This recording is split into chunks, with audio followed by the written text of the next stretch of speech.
शांति शांति।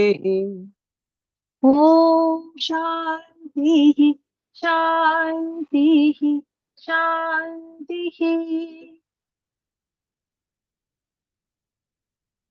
धन्यवाद आदरणीय बहन दिया जी।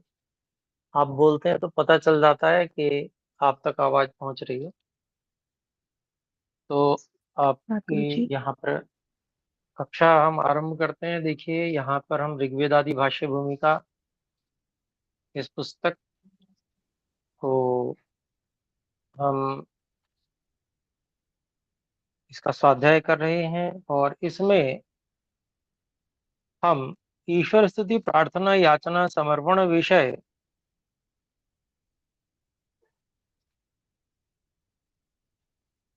में हम जो मंत्र हमको 4 दिए गए थे,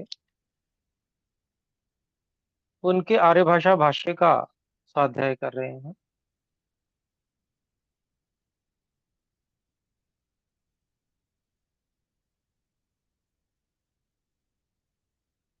तीन मंत्र दिए गए थे, उसमें चौथा जो है वो निरुक्त का वाक्य है। तो इसमें से 2 मंत्रों के आर्यभाषा भाष्य का हम स्वाध्याय कर चुके हैं, और आज हम बल्कि 3 का कर चुके हैं।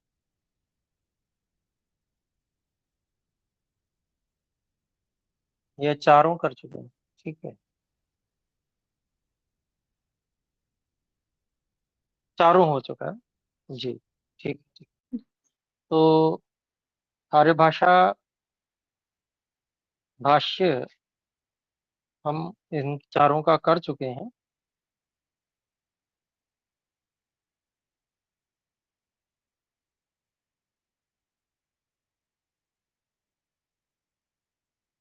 और इसमें जो चौथा निरुक्त वाक्य बताया गया है, उसमें अनेक अर्थ स्वाहा के बताए गए हैं, जिनमें कि वाणी से हम सदा सत्य ही बोले, मधुर बोले, हितकारी बोले, ये प्रेरणा है इसमें। दूसरा, किसी भी दूसरे व्यक्ति के किसी भी पदार्थ को हम कभी अपना न कहें, ये प्रेरणा है। तथा चोरी का सर्वथा त्याग, मन से भी ऐसा न माने।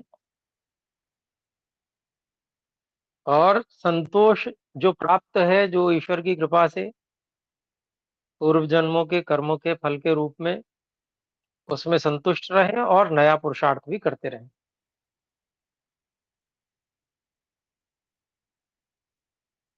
और तीसरा जो अभिप्राय इसमें और प्रेरणा है स्वाहा शब्द में, वो सभी दिनों में हम अच्छी प्रकार सुगंधि आदि द्रव्यों के द्वारा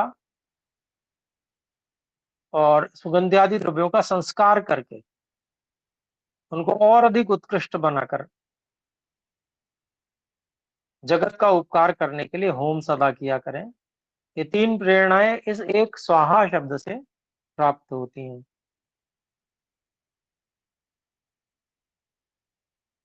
तो क्योंकि जो तीसरा मंत्र उसके अंत में स्वाहा है, ऐसे ही अनेक बहुत सारे मंत्रों में स्वाहा शब्द आता है। और यज्ञ में तो हम मंत्रों में स्वाहा शब्द जोड़कर भी आहुति देते ही हैं। तो बहुत सुंदर प्रेरणा हमें यहाँ से प्राप्त हुई। अब हम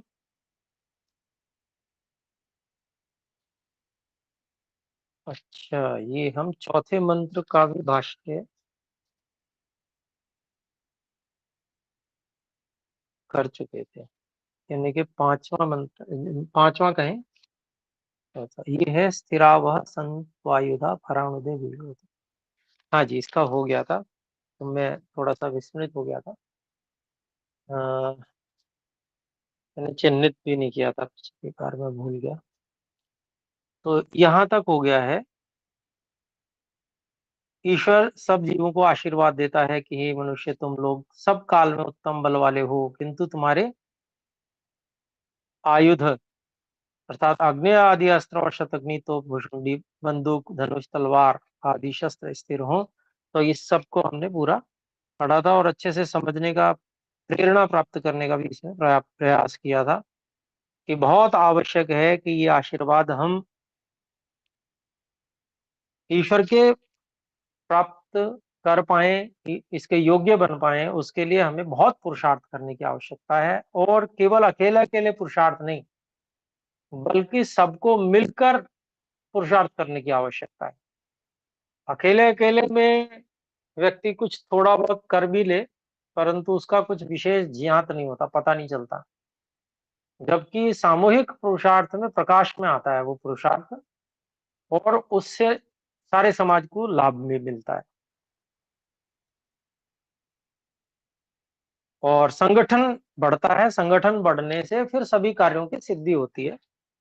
तो इसलिए ये बहुत आवश्यक है कि हम स्वार्थ वृत्ति को छोड़कर और समूह वृत्ति को अपनाकर सबके साथ मिलकर पुरुषार्थ करके सबको आगे बढ़ाने की भावना के साथ में, सबकी उन्नति की भावना से साथ में मिलकर पुरुषार्थ करें।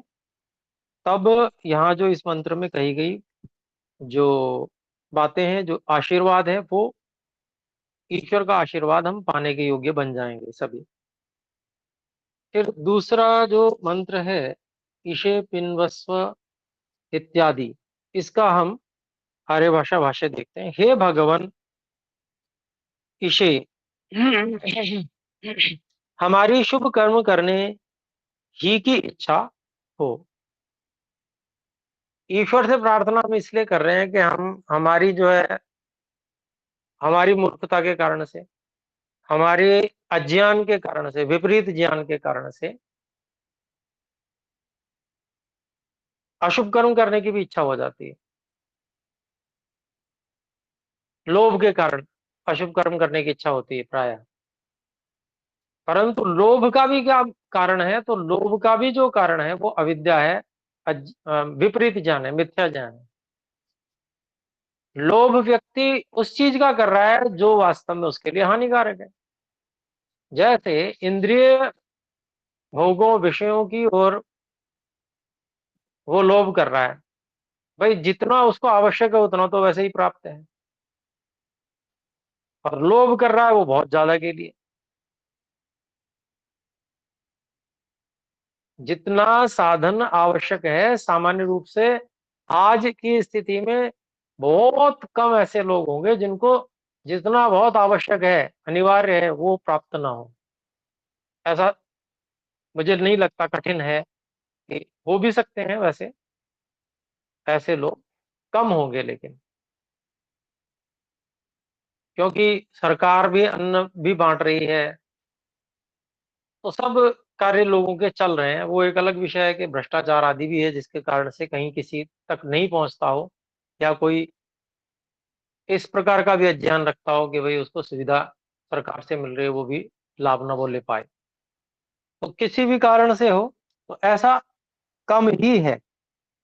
लेकिन व्यक्ति हमेशा जितना सामान्य रूप से अपेक्षित है उससे कहीं अधिक प्राप्त करने की इच्छा रखता है, अज्ञान के कारण से, विपरीत ज्ञान के कारण से।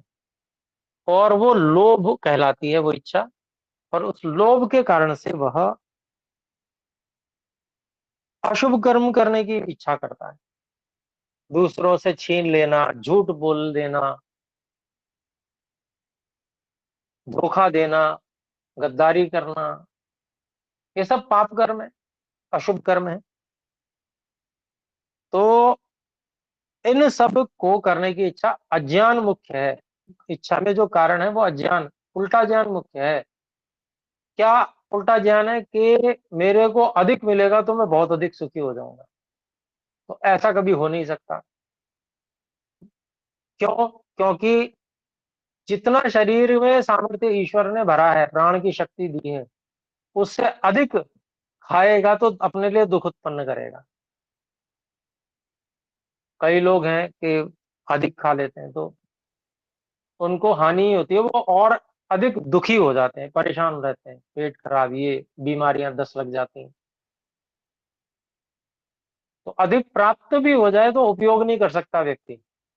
करेगा तो अपने लिए खुद दुख मोल लेगा। तो ये अज्ञान है। इस अज्ञान के कारण से व्यक्ति अधिक इकट्ठा करता है, और अधिक इकट्ठा करने में, और अधिक इकट्ठा करके वो परोपकार करे तो अच्छी बात है, दूसरों के लिए लगावे, दूसरों को दे, दूसरों को सुख पहुंचाए। जो विद्या की वृद्धि है, वेद विद्या, सांगोपांग वेद पढ़ने पढ़ाने की व्यवस्थाएं बनाए, तो बहुत अच्छा है भाई, पुण्य कार्य बनेंगे। अपने लिए तो व्यक्ति उतना ही खा पी सकता है, अपने लिए उतनी पुस्तक जितनी आवश्यक है, वस्त्र जितने आवश्यक है उतना ही पहन सकता है, नहीं तो बाकी धरे रहेंगे, पड़े रहेंगे, नष्ट होंगे। ये अज्ञान रहता है, विपरीत ज्ञान रहता है, जिसके कारण से ये सब उल्टे सीधे काम व्यक्ति करता है। इकट्ठा किए कि ये पड़े हैं पता नहीं कितना कितना लोग, और लोभ के कारण से न जाने कितने पाप करके, कर्म करके इकट्ठा किया होगा।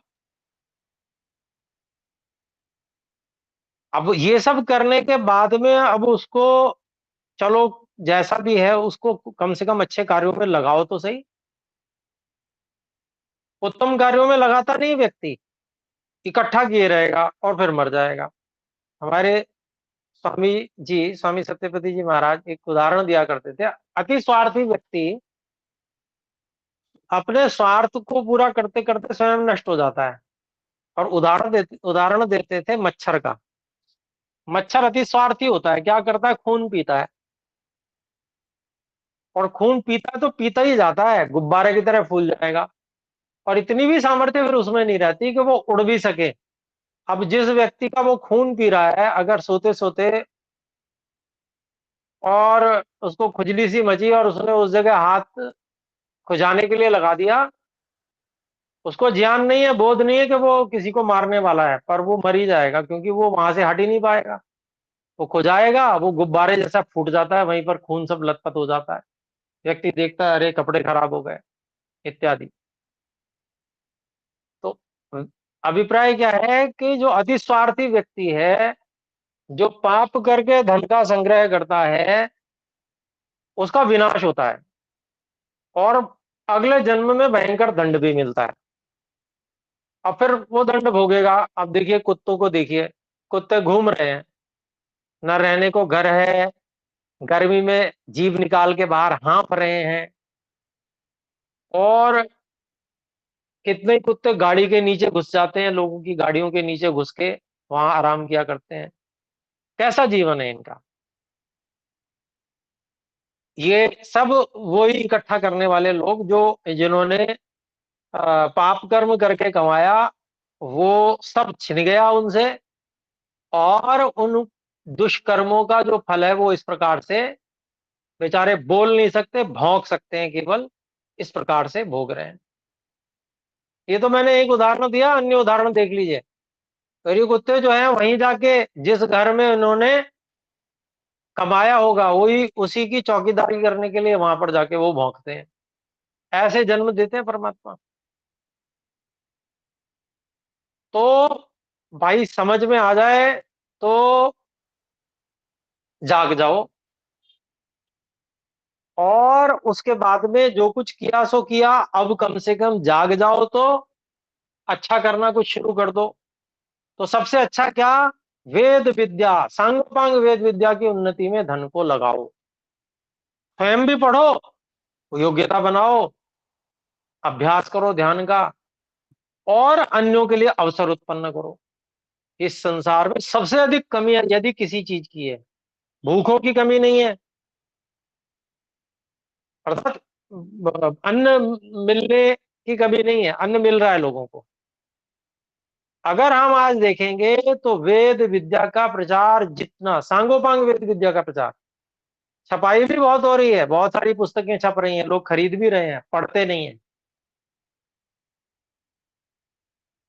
तो ये जो महान कमी है, इसको कैसे कर सकते हैं पूरी, अपना धन, अपना जीवन लगाकर इस कार्य को कर सकते हैं। और पाप धुलेंगे तो नहीं अगर किए होंगे तो, परंतु इतना जरूर है कि पुण्य कर्म भी जब साथ में होंगे तो उन पापों के जो कष्ट हैं, पापों से मिलने वाले कष्ट, उन कष्टों को सहन करने के लिए और सुविधाएं वगैरह मिल जाएंगी। कुत्ते देखते हैं, कुत्तों को भाई गाड़ी में भी बिठा के लोग ले जाते हैं, एसी में ले जाते हैं, कुत्तों की बहुत देखभाल भी करते हैं नहीं करते हैं आप? आपके यहाँ भी हो सकता है किसी ने पाल रखा हो, मैं भी जानता हूँ ऐसे लोगों को जिन्होंने कुत्ते पाल रखे हैं और अपने बच्चों जैसे उनकी देखभाल करते हैं, खाने का देखभाल, कोई रोग हो जाए तो बड़े बड़े डॉक्टर्स के पास ले जाते हैं। तो वो कुत्ते बने हैं तो वो कैसे बने हैं कि उन्होंने निश्चित रूप से कुछ ना कुछ अच्छे कर्म भी किए होंगे, परंतु बात यह है कि कुत्ते बने ही क्यों। तो अभिप्राय क्या है कि अब मान लीजिए गड़बड़ कर भी ली अगर किसी ने की है, तो ये हम आत्मनिरीक्षण करके जान सकते हैं कि हमने क्या गड़बड़ की है। व्यक्ति बूढ़ा हो जाता है, झूठ बोलना नहीं छोड़ता, लालच, लालच के कारण से होता है। उसको ये नास्तिक है, वो हवन भी करता होगा, पता नहीं क्या क्या करता होगा, लेकिन अंदर कोई एक मान्यता इस प्रकार की बैठी हुई है कि वो झूठ बोलता है लोभ के कारण से, और ऐसा अभ्यास है, बूढ़ा हो गया। अब इसका उद्धार कैसे हो सकता है? इसका उद्धार एकमात्र तरीके से, यही एकमात्र तरीका है कि भाई किसी गुरुकुल में जाओ, ब्रह्मचारियों के बीच में रहो जहां सत्यवादी लोग रहते हैं, तो ये गलत अभ्यास छूटेगा।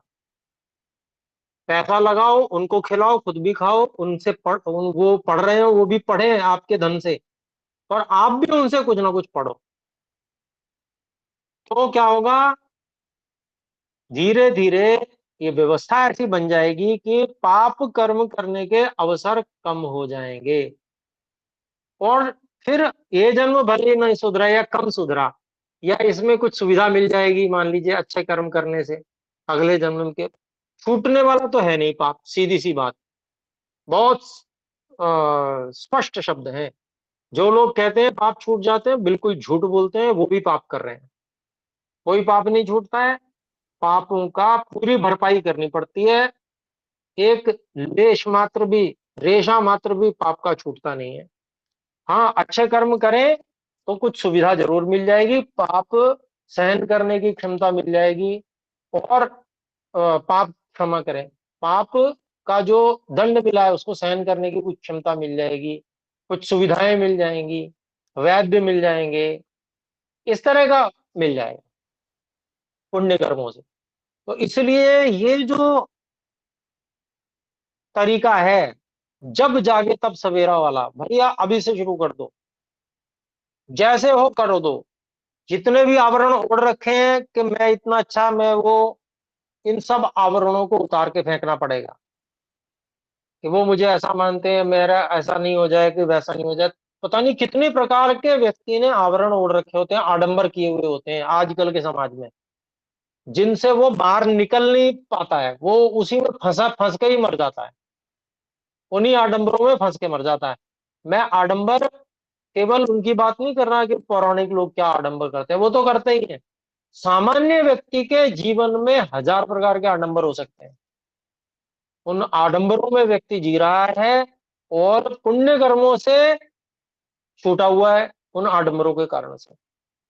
उन सब आडंबरों को तिलांजलि देनी पड़ेगी, उनसे बाहर निकलना पड़ेगा, तब व्यक्ति पुण्य कर्मों की बात कर सकता है। तो आज जो अत्यंत आवश्यक है वो यह है कि हम, हमारी शुभ कर्म करने की ही इच्छा हो, ये हम ईश्वर से प्रार्थना कर रहे हैं। केवल प्रार्थना शब्दों से बोल देने से या मन से भी भाव विभोर होके हम अगर प्रार्थना करते हैं, इतने से भी काम चलता नहीं है। उसके लिए हमें पुरुषार्थ करना पड़ता है। हमें उसके लिए जो जो समस्याएं हमारे सामने हमने अपने लिए खड़ी की हुई हैं, जो जो दीवारें अपने लिए बनाई हुई हैं, जो जो आडंबर अपने लिए खड़े किए हुए हैं, उन सबको हमें गिराना पड़ेगा। उसके लिए हमें संकल्प लेना पड़ेगा, दृढ़ संकल्पित होना पड़ेगा। तब हम उससे, उन सब आडंबरों से बाहर निकल के और सही कार्य में आगे बढ़ पाएंगे। तब ये जो प्रार्थना है ये सब कुछ सफल होगी। नहीं तो ये प्रार्थना की या ना की लगभग समान जैसी है। थोड़ा बहुत मन में जैसे प्रार्थना करने से थोड़ा बहुत मन में थोड़ा सा परिवर्तन थोड़ी देर के लिए होता है, वो क्षणिक लाभ तो हो ही जाएगा, परंतु इतने से पर्याप्तता नहीं है। वो दुख कटने वाले नहीं है, वो दोष जो दुख मिलने वाले हैं उनके लिए कोई सुविधा भी नहीं मिलेगी। वो तो कर्म करना पड़ेगा, तब होगा। और हमारे शरीरों को उत्तम अन्न से सदा पुष्टि युक्त रखिए। तो मैंने इस बात को भी अभी जो बात कही वो इसमें भी ये जुड़ती हुई है। व्यक्ति इकट्ठा करता रहेगा, इकट्ठा कर लिया, मान लीजिए खा भी नहीं सकता, रोग हो रहे हैं इतने, और देता भी किसी को नहीं है। फिर जब अपने पास रहता है तो व्यक्ति को लोभ हो जाता है कि ये खा रहा है वो खा रहा है तो मैं भी खा लूं। और फिर क्या होता है, फिर वो खा लेता है और खाने के बाद पश्चाताप करता है, क्योंकि रोग हो जाते हैं, परेशान होता है, दुखी होता है। तो 10 तरह की समस्याएं, 10 नहीं और भी ज्यादा समस्याएं खड़ी हो जाती हैं, तो पुष्टि नहीं मिलती। अब पुष्टि किससे मिलेगी? उसी अन्न से पुष्टि मिलेगी जो हमारे लिए परमात्मा ने नियत किया हुआ है। उससे अधिक खाने से भी हमें हानि होगी और उससे कम खाने खाने से भी हानि होगी। कम खाने से कुपोषण होगा और अधिक खाने से रोग होंगे, रोग बढ़ेंगे, आम बनेगा, वो ज्वाइंट पेन होना होना शुरू हो जाएगा, सूजन होनी शुरू हो जाएगी। आयुर्वेद में तमाम तरह के रोग बता रखे हैं। अभी पीछे आजीवन स्वस्थ कैसे रहे उसकी कक्षा चल रही थी, उदर रोग का पूरा विवरण दिया, कितना भयंकर उदर रोग होता है। और आज अगर हम देखेंगे तो उदर रोग से शायद ही कोई व्यक्ति स्वस्थ होगा जो उदर रोग से पीड़ित ना हो। इतनी भयंकर स्थिति है, क्योंकि संतुलन नहीं है जीवन में। व्यक्ति को संतुलन बनाना नहीं आता। पेट फूला ही चला जा रहा है, जा रहा है, और समस्या हुई चली जा रही है। जरा सा खाते हैं वहीं पेट फूलना शुरू, गैस भरनी शुरू, ये उदर रोग है।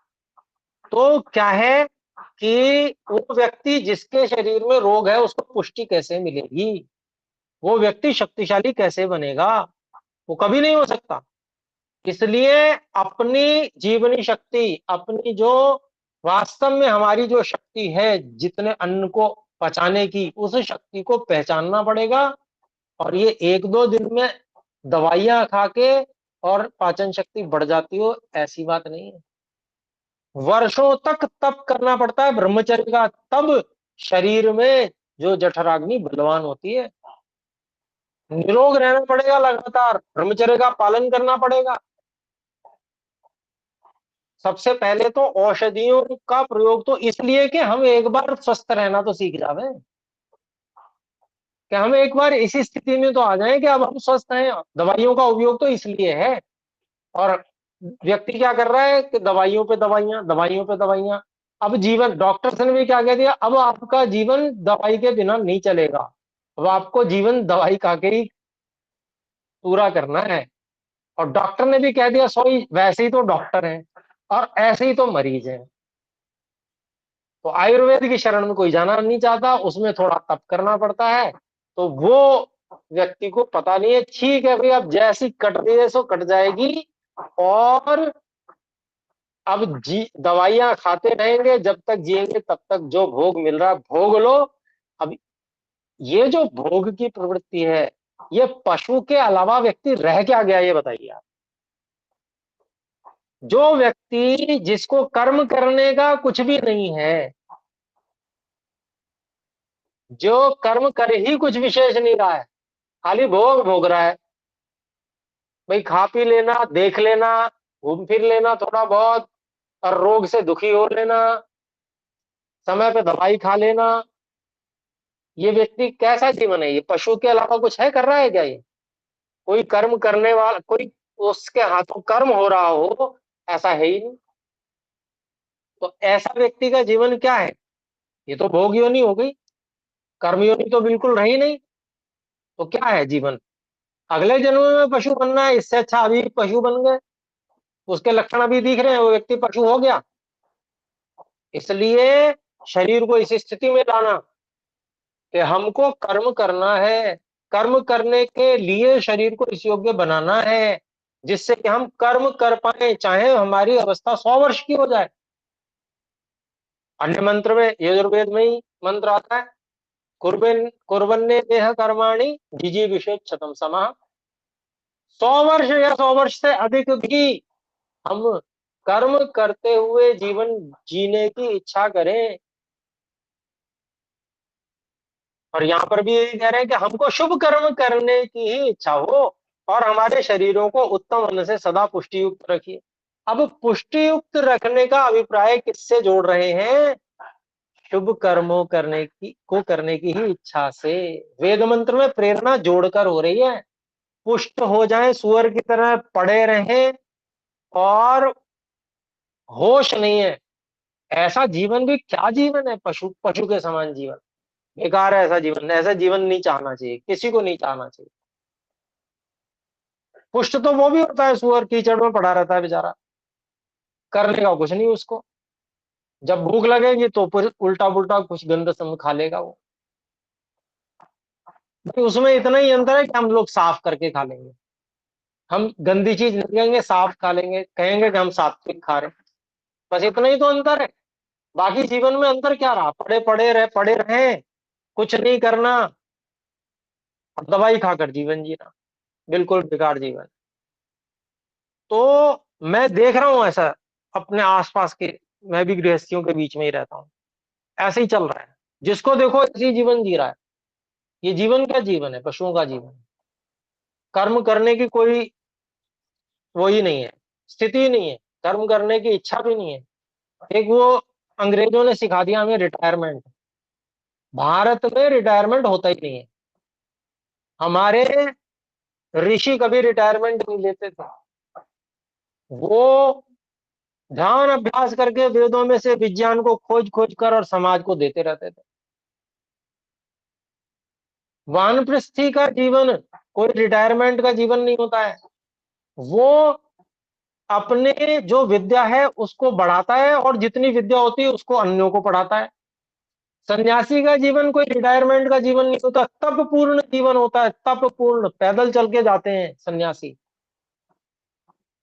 गांव गांव घूमते हैं, सत्य उपदेश करते हैं, तब 2 रोटी खाते हैं किसी के घर से लेकर। तप पूर्ण जीवन है। जो अपनी संस्कृति वैदिक संस्कृति है, इसमें आराम तो मोक्ष में ही है।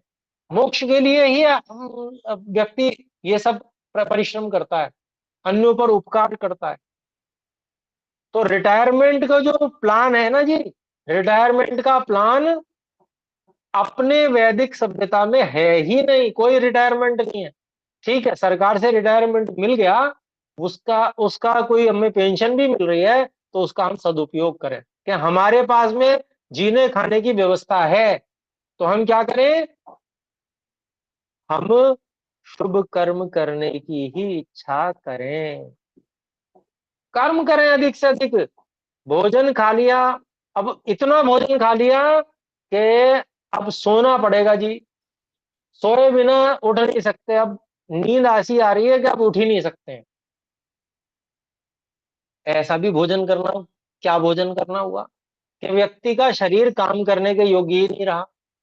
ऐसा भी क्या भोजन करना जो शक्ति नहीं दे रहा शरीर को, खाली मोटापा बढ़ाया जा रहा है। पुष्टि का मतलब यहाँ पर मोटापे से बिल्कुल भी नहीं है।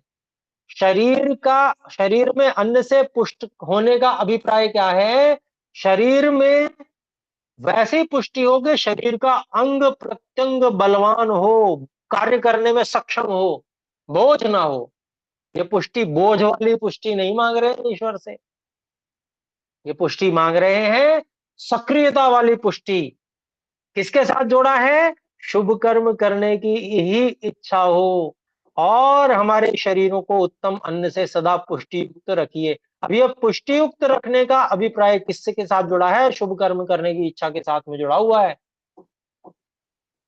अगर ऐसी पुष्टि हम प्राप्त कर रहे हैं कि जिससे हम कर्म करने में ही समर्थ नहीं रहते, तो ऐसी पुष्टि बिल्कुल बेकार है। ऐसी पुष्टि प्राप्त करने के कोई प्रयास नहीं करने चाहिए, बिल्कुल सीधी सी बात। तो यहां पर दोनों बातों को जोड़कर देखेंगे, तब जो ईशे पिन्वस्व ये जो बात है, ये अपने को समझ में ठीक से आएगी।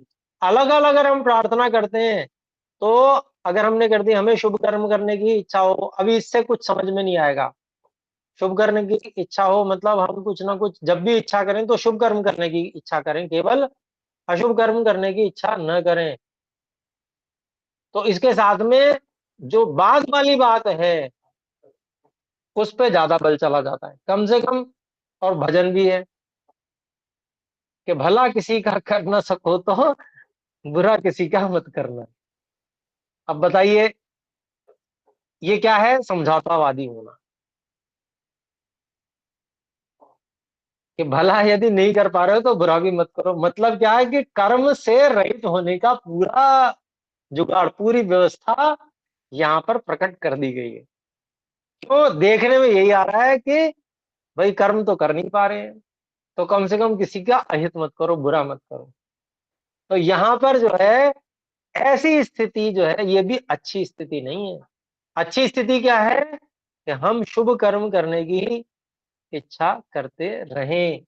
उसका मतलब केवल हम उससे अर्थापत्ति ये निकाल लें कि अशुभ कर्म करने की इच्छा ना करें, इतने मात्र से हमारी व्यवस्था नहीं बनेगी।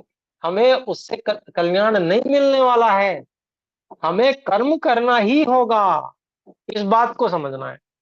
अगर ये नहीं समझ पाए तो कोई उन्नति नहीं होगी, दंड भोगना पड़ेगा कि अवसर होते हुए नहीं किया और पुष्टि का सदुपयोग नहीं किया। इसलिए अपने लोग तो गुरुकुल क्रांति में जितने भी भाई बहन हैं, ये सब लोग कुछ ना कुछ करने में लगे रहते हैं। आप देख लीजिए, पूछ के जो जो लोग सक्रिय रहते हैं, उनके नाम भी मैं गिना सकता हूँ। उनका मेरे पास सूचना वो लगातार भेजते रहते हैं, किस तरह से सक्रिय है। तो ऐसे सक्रिय अपने को बनना है। हमको ये देखना है कि कर्म, शुभ कर्म करने का कोई अवसर यदि मौका मेरे पास में आ रहा है, वो मुझसे छूट ना जाए कहीं। और इतना ही नहीं, तो मेरे पास में कितने अवसर निकल सकते हैं, कितनी संभावनाएं हो सकती है मेरे पास में उत्तम कर्मों की, उन सब की मैं सूची बनाऊं। और उसके बाद में उस सूची में मैं जैसे ही मेरे को लगता है कि अभी मेरे पास कोई काम नहीं है, तो तुरंत उस सूची में मैं झांक लूं। अच्छा वहां जाके मैं सेवा कर सकता हूँ उस व्यक्ति की। ठीक है जी, चलो। ऐसे तो ये जो बात है, ये अगर इस तरह से करेंगे तो क्या होगा? फिर पीछे किए हुए दुष्कर्म या जो भी पाप कर्म है, गलती से किए, अज्ञानवश किए, जो भी कुछ, वो क्या है, वो कम रह जाएंगे और ये कर्म बढ़ते चले जाएंगे। अब फिर क्या होगा? कर्म का हिसाब योग दर्शन में बताया हुआ है, जिन्होंने योग दर्शन पढ़ा है उनको पता होगा कि जो कर्म प्रधान होंगे उनके अनुसार कर्म मिलेगा, और जो अप्रधान होंगे वो लिपटे रह जाएंगे। तो कर्म अधिक करने की अपेक्षा आवश्यकता क्यों है, इसको समझना है। ढूंढ ढूंढ कर कर्म करने की आवश्यकता क्यों है, इसको समझना है। इसलिए आवश्यक है क्योंकि अगर ढूंढ ढूंढ के हम कर्म करते हैं, तभी हम जो हमने कुछ गड़बड़ कर ली है और जो निष्काम निष्कर्म बैठे रहे, निष्काम नहीं, निष्कर्म अर्थात निकम्मे बैठे रहे, उस सब की भरपाई अब हमें करनी है। जब हम जाग गए, तो जब जाग गए तभी सवेरा मान के, और फिर बस अपनी जो दिनचर्या 24 घंटे, उसमें जो भी हमें शयन, भोजन, स्नान, इन सब के लिए आवश्यक, उसके अलावा जितना बचे, और उसमें ढूंढ ढूंढ के समय निकालना और उसको लगाना अच्छे कामों में। और काम कौन से? सबसे जरूरी काम इस समय एकमात्र कार्य, स्वयं में सांगोपांग वेद विद्या का अध्ययन करने का कार्य करना, और उस जितना जितना हम करते जाएं, उसको अन्यों को भी करवाते जाना, उनको प्रेरणा करते जाना, उसकी ओर अपनी लगन ऐसी हो कि दूसरों को लगने लगे कि ये व्यक्ति इतनी लगन से आखिर इस काम को कर क्यों रहा है, आखिर इसको मिलता क्या है, वो सोचने के लिए विवश हो जाए कि ये व्यक्ति इतनी लगन से क्यों लगा हुआ है, आखिर इसको क्या मिलता है। तो ये अपने लोगों को इस तरह से करना है, तब हम जाके इस स्थिति में आ पाएंगे कि हमें अगले जन्म में ईश्वर फिर वेद विद्या का जो उपहार है वो हमें दे पाए। तो यहां पर कहते हैं हमारी शुभ कर्म करने की इच्छा हो और हमारे शरीरों को उत्तम अन्न से सदा पुष्टि युक्त रखिए, जिससे कि हम और भी अधिक शुभ कर्म करते जाएं। जितना हमारा शरीर पुष्ट होगा और सक्रिय होगा, क्रियाशील होगा, हम और अधिक शुभ कर्म करने में रत हो जाएंगे। फिर आगे ऊर्जस्व अर्थात अपनी कृपा से हमको सदा उत्तम पराक्रम युक्त और दृढ़ प्रयत्न वाले कीजिए। देखिए क्या मांग रहे हैं वेद मंत्र में और क्या प्रेरणा है। उत्तम पराक्रम युक्त निष्क्रिय बैठने का कोई प्रेरणा वेद में कहीं मिलेगी नहीं आप हमें, और मांगना भी यही है। और ऋषि भी प्रेरणा इन्हीं मंत्रों के माध्यम से कर रहे हैं कि देखो जिसमें ज्यादा उनको अधिक मिल रहा है कि यहाँ पर और अधिक प्रेरणा है, वो मंत्र वो उपस्थित कर रहे हैं हमारे सामने। और परमात्मा से जब हम प्रार्थना करते हैं तो हमें प्रेरणा मिलती है कि हम वैसा ही करें, कि अपनी कृपा से हमको सदा उत्तम पराक्रम युक्त और दृढ़ प्रयत्न वाले कीजिए। हम प्रयत्न करते करते थोड़े से असफलता में हार न मान जाए, लगे रहे हमको विजय ही प्राप्त हो।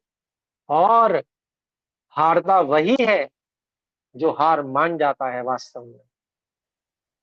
जो हार मानता नहीं है वो हारता भी नहीं है, वो उसकी विजय तय है, देर सवेर होगी पर होगी ही होगी। और हमने तो ऐसा प्रयोग करके देखा हुआ है। जब हमने सोचा कि अब हम हार नहीं माननी है, बस अगले ही कदम पे हमको विजय प्राप्त हो जाती है। थोड़ा सा और प्रयास और विजय प्राप्त हो जाती है।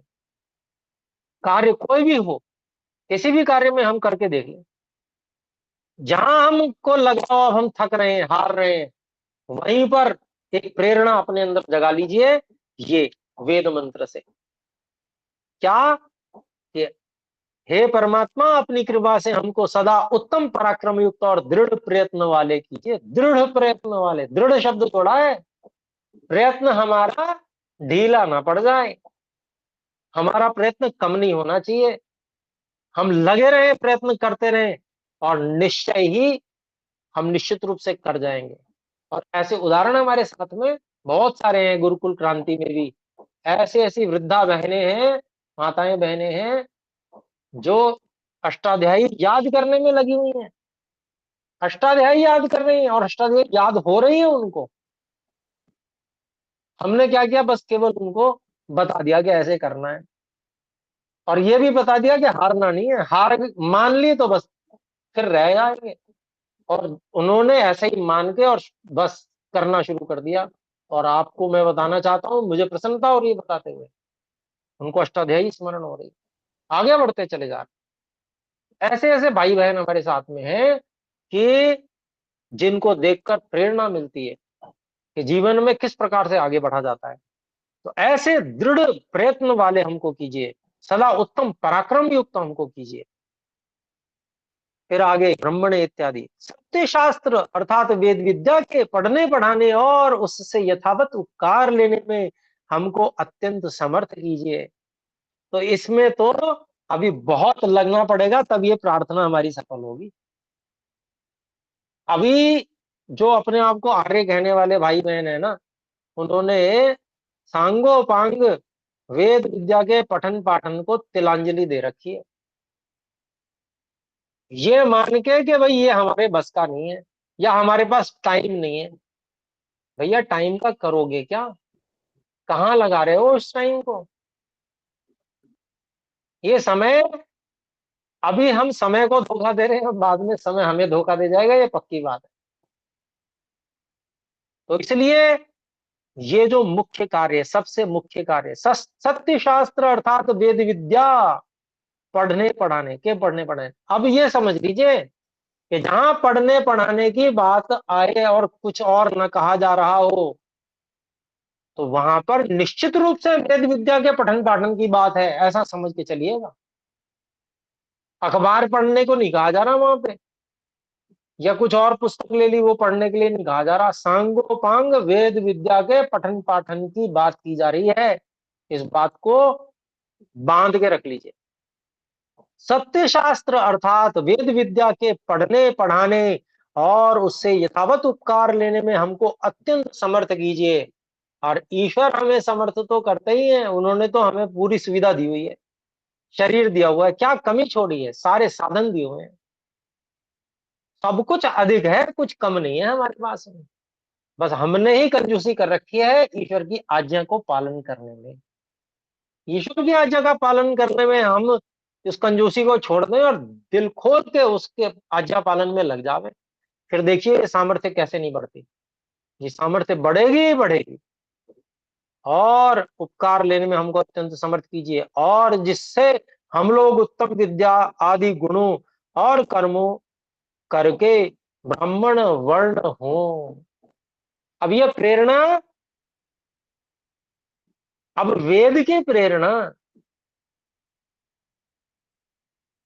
छोटे बालक तो वेद को पढ़ नहीं सकते, उनको तो सुनाया जा सकता है। ये वेद की प्रेरणा बड़ों के लिए ही है कि उत्तम विद्यादि गुण कर्मों करके ब्राह्मण वर्ण हो।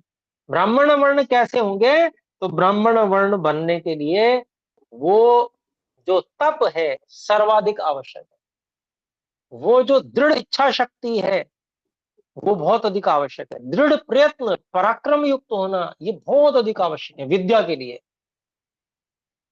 और जब हम उसके लिए प्रयास करते हैं तो पढ़ने पढ़ाने में ही हमें आनंद आने लगता है, और उसके अलावा जो अन्य चीजें हैं वो हमें कष्टकर लगने लगती हैं कि इनसे किसी तरह से समय बच जावे तो अच्छा है। जहां जब ऐसा लगने लगेगा ना, तो ये समझ लीजिए अब ये हमारी ब्राह्मण वृत्ति हो रही है, अब हम ब्राह्मण वृत्ति वाले होने शुरू हो गए।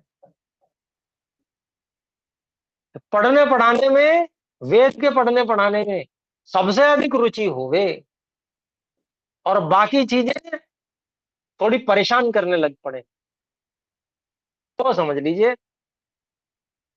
ब्राह्मण वृत्ति वाले हो रहे हैं। सत्य बोलने में अत्यंत उत्साह हो, आनंद हो। झूठ बोलने का कोई अवसर आ जाए ना तो बड़ा कष्ट हो अंदर से, नहीं कैसे बच जाऊं मैं इससे, ऐसा समझ लीजिए। जब ये वृत्ति आ रही है तो समझ लीजिए कि अब ब्राह्मण वर्ण की ओर आ रहे हैं, प्रयास चल रहा है उस ओर, वो इच्छा आ रही है अंदर से, ये है ब्राह्मण। तो अर्थात फिर व्यक्ति जब अंदर से किसी चीज के लिए कष्ट होता है, दर्द होता है, पीड़ा होती है, उसके लिए फिर विशेष प्रयास करता है, बुद्धि साथ देती है उस कार्य को करने के लिए, उपाय निकलते हैं उसके लिए, ऐसा करना है। तो यहाँ पर देखिए कह रहे हैं जिससे हम लोग उत्तम विद्यादि गुणों और कर्मों करके ब्राह्मण वर्ण हो, क्षत्रिय क्षत्राय। हे परमेश्वर आपके अनुग्रह से हम लोग चक्रवर्ती राज्य और शूरवीर पुरुषों की सेना से युक्त हों, कि क्षत्रिय वर्ण के अधिकारी हमको कीजिए। कैसे हो जाएंगे? तभी हो पाएंगे चक्रवर्ती राज्य और शूरवीर पुरुषों की सेना युक्त, तभी हो पाएंगे जब हम उसके लिए प्रयास करेंगे। अभी एक सुरक्षा क्रांति के नाम से हम लोग कार्य कर रहे हैं, तो उसके पीछे भी यही विचार है कि वेद विद्या से युक्त करना क्षत्रियों को भी, उनको भी पढ़ाएंगे धीरे धीरे, उनको प्रेरणा करेंगे कि ठीक है सुरक्षा तो करनी है, लेकिन 24 घंटे थोड़ी सुरक्षा में लग रहे हो, थोड़ा सा समय निकालो, वेदों को पठन पाठन करो, विद्या से युक्त हो, तभी तुम सच्चे क्षत्रिय बन पाओगे, तब तुम्हें सही निर्णय लेने की तुम्हें क्षमता आएगी, तब ऐसे लोगों का निर्माण होगा उसी में से निकल के, तब सच्चे क्षत्रिय जो वेद से युक्त होंगे, वेद विद्या से, ऐसे क्षत्रिय मिल पाएंगे। तो साथ में जुड़ के कार्य कीजिए, मिल जाइए संगठन में और उस तरह से कार्य करना आरंभ कीजिए, जिससे कि इस प्रकार की संभावनाएं जन्म लेवे। हमने अपनी शक्तियों को बिखेर रखा है, कहीं इधर लग रही हैं, कभी अच्छा दान थोड़ा सा इनको भी दे दो, ठीक है, थोड़ा इसमें भी लगा दो, थोड़ा सा, थोड़ी शक्ति इस कार्य में भी लगा दो। नहीं, आप ये प्रेरणा कहां से प्राप्त करनी चाहिए? ये विधर्मियों से देखकर देखिए। आपने देखा है कभी विधर्मियों को कि भंडारे चल रहे हैं उनके, कि उन्होंने जो है इस प्रकार के जो सनातनियों के लिए भंडारा लगा रखा है भाई? कहीं देखा आपने? छबील लगाते देखा कहीं उनको? अपने लोगों के लिए भले ही करते होंगे वो विधर्मी, परंतु सनातनियों के लिए नहीं कभी भी। इनसे तो कमाना है, इनको तो किसी तरह से बन जाए मूर्ख तो मूर्ख बना लो, ऐसा उनकी प्रवृत्ति है। परंतु एक पैसा खर्च नहीं करते, और वो जकात आदि में खर्च करते हैं, जिससे किसी तरह से इनका जो है मतांतरण कर दिया जाए। इसमें लगे हुए हैं वो लोग, उनकी सारी शक्ति एक और खर्च होती है कि प्रेरणा लेने योग्य विषय, यद्यपि वो गलत दिशा है, गलत प्रकार है, परंतु एकाग्र होना बहुत आवश्यक है यदि किसी कार्य को करना हम चाहते हैं। यदि हम चाहते हैं कि हम लोग चक्रवर्ती राज्य और शूरवीर पुरुषों की सेना से युक्त हों, तो क्या हमारी हमारी जो समय है, शक्ति है, धन है, उसका अपव्यय होना चाहिए? प्रश्न करना चाहिए हमें अपने आप से। एक लक्ष्य लेकर जब हम चलते हैं, तो भाई विद्या की उन्नति करनी है, जो वेद विद्या पढ़ना चाहेगा आ जाओ, पढ़ाएंगे। इधर उधर की चीज पढ़ना चाहोगे, नहीं भाई हमारे पास समय नहीं है।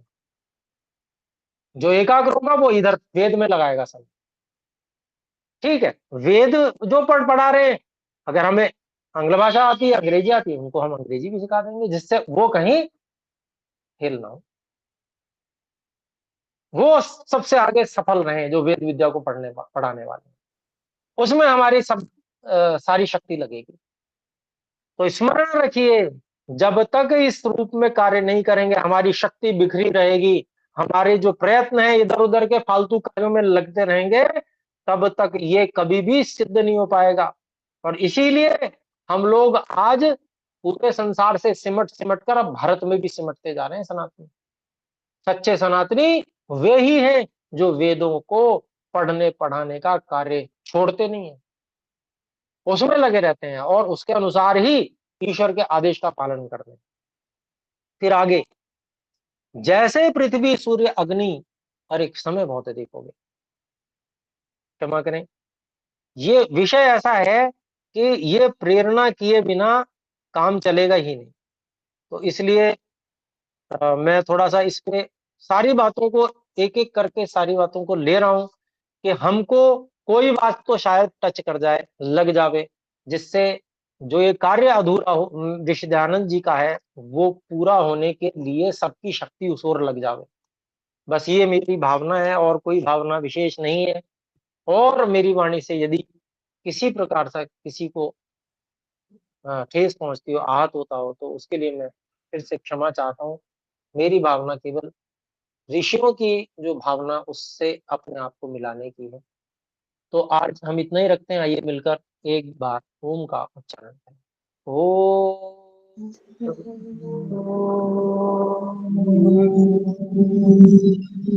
सभी को सादर नमस्ते। ओम नमः शिवाय। सभी